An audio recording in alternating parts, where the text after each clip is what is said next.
Welcome back. You will probably see a lot of limos and tuxes and gowns around town this weekend because prom season is in full swing in Western New York. That's right, and we all know prom night is an exciting and memorable time. It can also be a little dangerous out there. That's right. We're trying to make it fun and safe. So we got these tips from experts at innewsforparents.org. Let's take a look. We have 3 tips. The first one, make sure you and your kids have a plan in place before they get in the limo on the big night.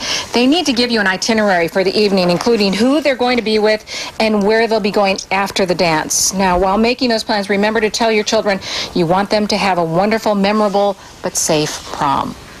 I think that's a good idea. You should always know who your kids are with, number one. That's what parents always say. And then where you're going to be. Right, whether you're going to a prom or anywhere. Right. You'd probably want to know that. I mean, I never had a prom. Right.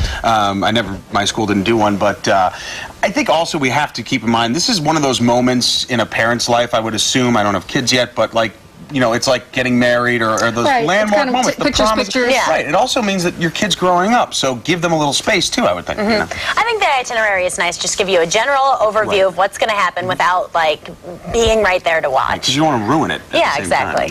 Well, here's the second tip, and it has to do with space in a way and maybe not giving them that much. You need to be able to contact your kids at various times of the night, and you also need to be reachable yourself. So before they leave, pick times throughout the night to call or text each other and check in. And we were talking about that before, and we were talking about perhaps that's just a little bit too much. Yeah, you know, you want them to have fun. Right. What happens if you can't get your kid on the phone? Then you hit the panic button. Yes, I mean, how are you going to deal when they're with that? probably just dancing or something and not by their phone. Absolutely. That does seem like Maybe a little just much. after the prom, when you get to where your final destination is, call me, tell me you're okay. Right. Give me one check-in If you're gonna be late. call, and that's it. Yeah.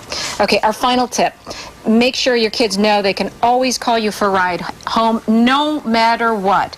If you assure them that they will always be welcomed by you with their smart decisions, it sets them up to make sure of choices that are safe in the future. You know what? Tell them you're not going to ask questions, at least not that night. Yeah.